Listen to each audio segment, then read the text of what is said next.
Hi there, I'm Murray Walker, and I'm here with a very special person indeed.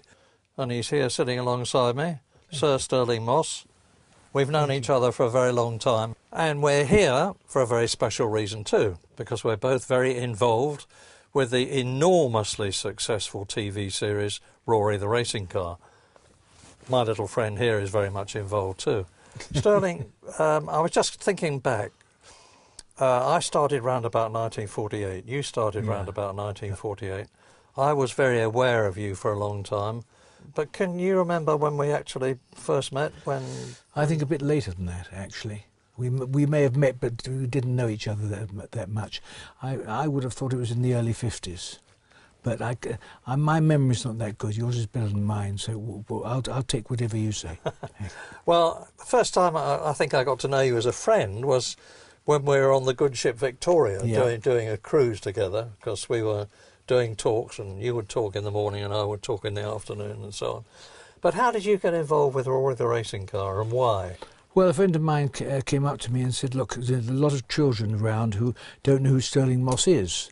And he said, but this is a good idea, because if you do this, the children will probably watch it with their grandparents. The grandparents will say, Stirling Moss, I remember that name 50 or 60 years ago, and then tell the grandchildren about it. So it's a whole new area of kids, hopefully of fans.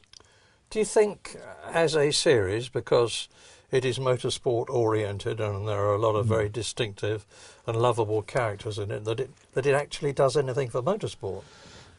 I think so, because I think it gets people, it gets very young children, and obviously their grandparents as well, interested in what Roary does. And Roary is quite an interesting thing to watch. It isn't only for children, although it's aimed at children, and therefore I do think, yes, I think it does help it. You must look back on your life with an enormous amount of satisfaction, enjoyment and feeling of fulfilment. I reckon I've had as good a life as a kid could have, I must say.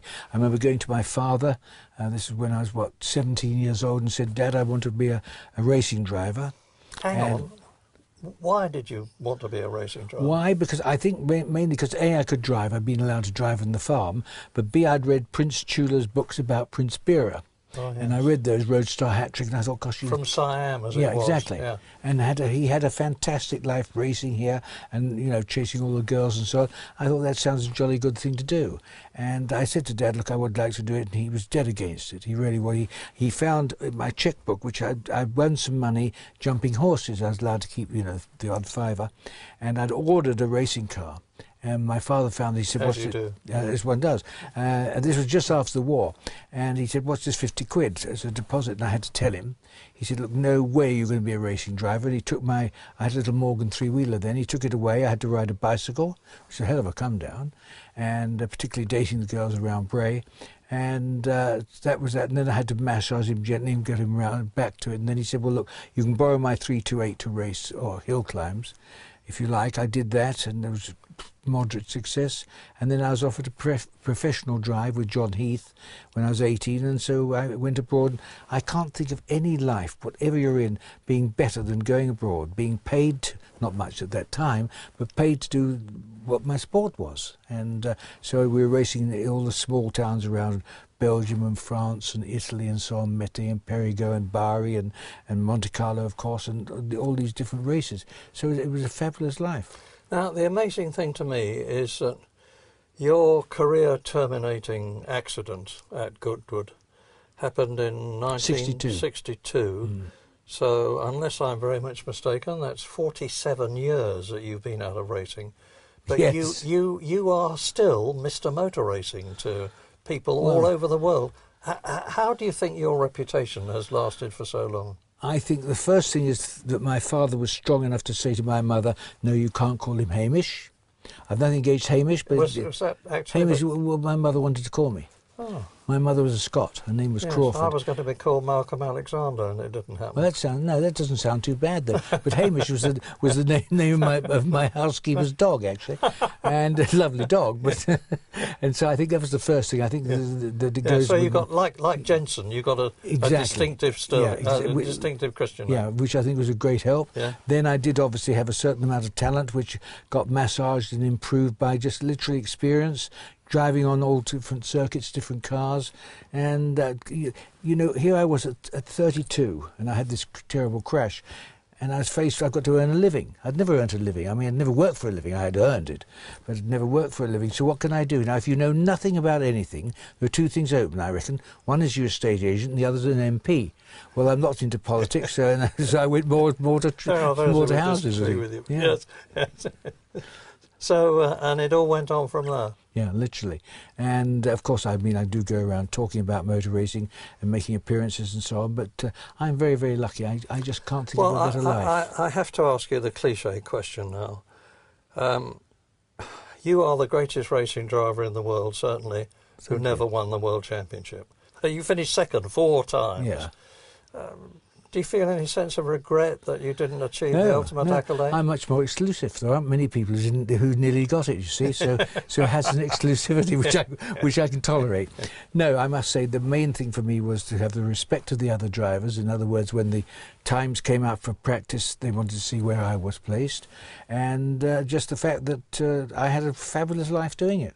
I really did. When motor racing petrolhead fanatics like me sit down and start talking about Formula One, inevitably 3 great races crop up, and they're all to do with you. One was 1961 at Monaco, when you won against the Ferraris. The second was 1961 at the Nürburgring, when you did the same thing. And in my opinion, the greatest race of all time was 1955, the Mia Emilia, which you won in the Mercedes-Benz. Fantastic.